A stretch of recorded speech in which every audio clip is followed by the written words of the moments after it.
Fenway and Hattie, Chapter 3. Hattie lets out a little shriek like she's surprised too. Right behind the house is an open space with grass and a giant tree near the back. Clusters of bushes and a fence run along all the sides. My tail goes berserk. It can only be one thing, a dog park. But it's kind of plain. Where's the big water dish to splash in? Or the benches to jump on? And it's quiet. Too quiet. I turn my snout into the breeze, but all I can catch are whiffs of leaves and grass and blooming flowers. Where are the romping dogs? Are we the first to arrive? I look back at the door. Where is the fetch man? Who's going to throw my ball for me and Hattie to chase? The place is curious, all right, but one thing's for sure. It must be explored.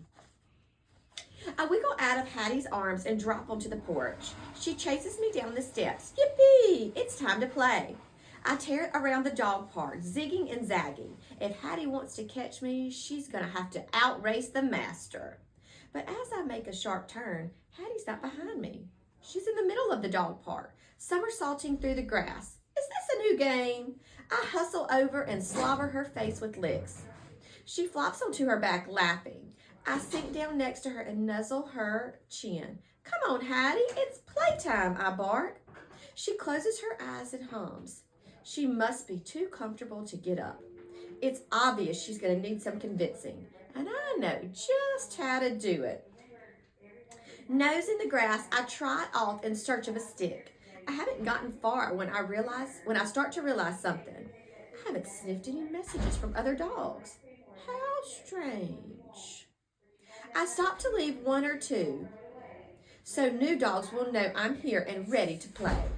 Right as I'm watering a strategic spot, I get sidetracked by a horrible rodent-y smell. A squirrel. I look over and spot his fat, nasty bottom up ahead. He's sitting proudly in the dog park. His tail flounced up like he deserves to be there. My own tail shoots up. I race over to show him who's the boss. But he's not acting the least bit intimidated.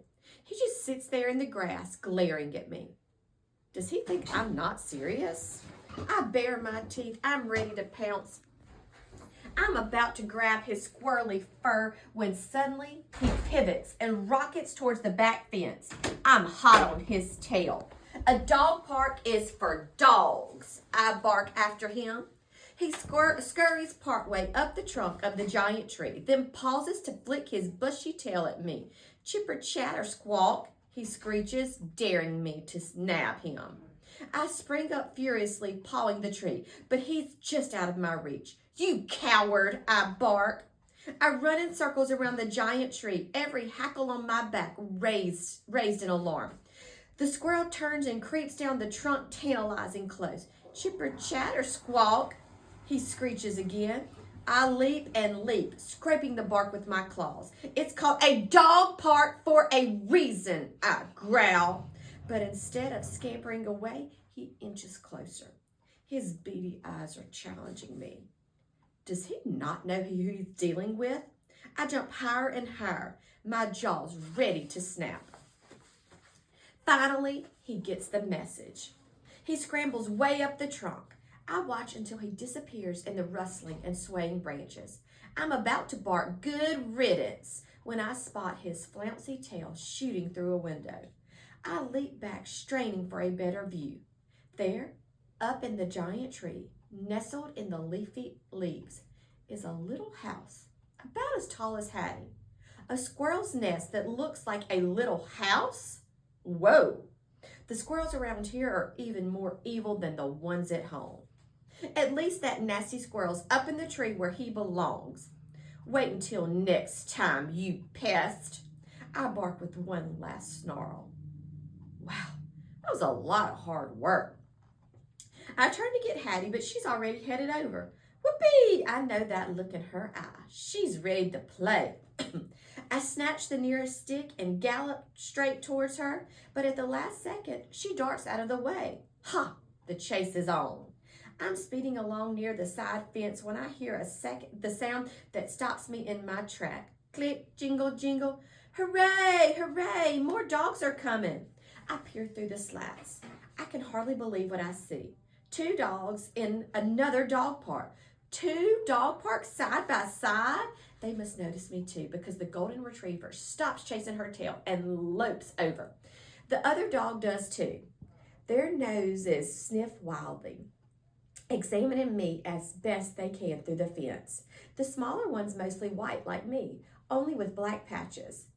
Being checked out by a couple of ladies is not so bad, but after a while the silence can be kind of humiliating. I drop the stick. Looks like an awesome dog park over there, I say. Not sure if you know this, but there's another one right over there. The white one opens her mouth like she wants to say something, but the golden speaks first. A dog park? She says, as if she cannot believe the news.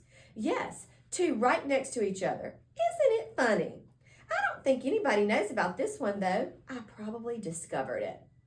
Are you saying? The golden says. I mean, do you actually think you discovered? Give him a chance, Goldie, the white one says in a gentle voice. She turns to me. So, young fella, you're not from around here, are you? Well, actually, no, but Goldie, I glance from one dog to the other. Did you call her Goldie? What an amazing coincidence. My humans used to have a goldfish with that name. Excuse me, the golden gets all growly. Are you comparing me to a fish? No, never. I wouldn't do that. I slink back and turn to the second dog. She's not nearly as big as Goldie, but she's still a lot bigger than me. Of course you wouldn't, says the white dog. Even through the fence I can smell how friendly she is. Don't mind her, by the way. I'm Patches. Patches, what a pretty name, and her voice sure is lovely. Goldie shoots her a stern look. Why don't you tell us about yourself, young guy? Patches says. Okay, my name's Fenway. I live in an apartment way up high, above the honking cars and snorting buses, right next to the sidewalk that leads to the real dog park. Do you know it?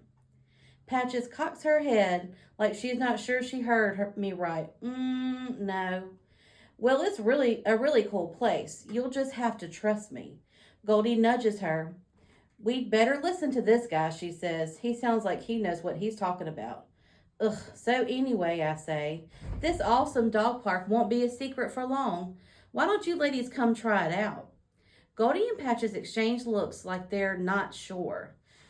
You really should, I say. Me and my short human come here to play. Why don't you join in? It's going to be amazing. Goldie drops down and scratches. Are you sure about that? Look, I don't want to brag or anything, but Hattie's the best short human ever. She loves to play with me, and even though we're super best friends and we do everything together, you can play too. You do everything together? Goldie says. Does that include climbing trees? Climbing trees? Right. That's a good one. What do you think we are, squirrels? Patches glances at the giant tree. I don't know how to tell you this. Tell me what? Fenway, calls a sing-a-song voice way above our heads. Hattie's voice. But how could it be? Why would her voice be up in the sky? I crane my neck, but I don't see her. I scoot around the dog park. Where did she go? Hattie, I bark. Fenway floats down again from the giant tree. I look up into the leafy branches. There in the little squirrel house, a face is peering out the window, an arm is waving, and it looks like Hattie. It sounds like Hattie, but Hattie doesn't climb trees. How did she get up there? Fenway, Fenway, she calls, like maybe I didn't hear her the first bunch of times. Hattie, I bark, running over. What are you doing up there? She keeps on smiling and waving, like she's perfectly happy up there in that squirrel house. This is not right. Come down, I bark again and again. Hattie leans out the window, her arms resting on the ledge, gazing down at me, knowing I can't climb up to join her. I turn away with a shudder. It's all so squirrely. She loves to play with you, all right, Goldie says. Then what she's doing up there in the tree. Don't tell me she expects you to follow her up there. Hey now, Patches scolds. It sounds like she's really into the guy. Humph, Goldie mutters. You never know, Patches says. She could be back down here playing with him any second. But she isn't. I sink into the grass. Why did she come here? Dog parks are supposed to be for playing. Hattie is up in the giant tree, and the other dogs are not coming in. None of it makes sense. I bury my face in my paws. When are we going home?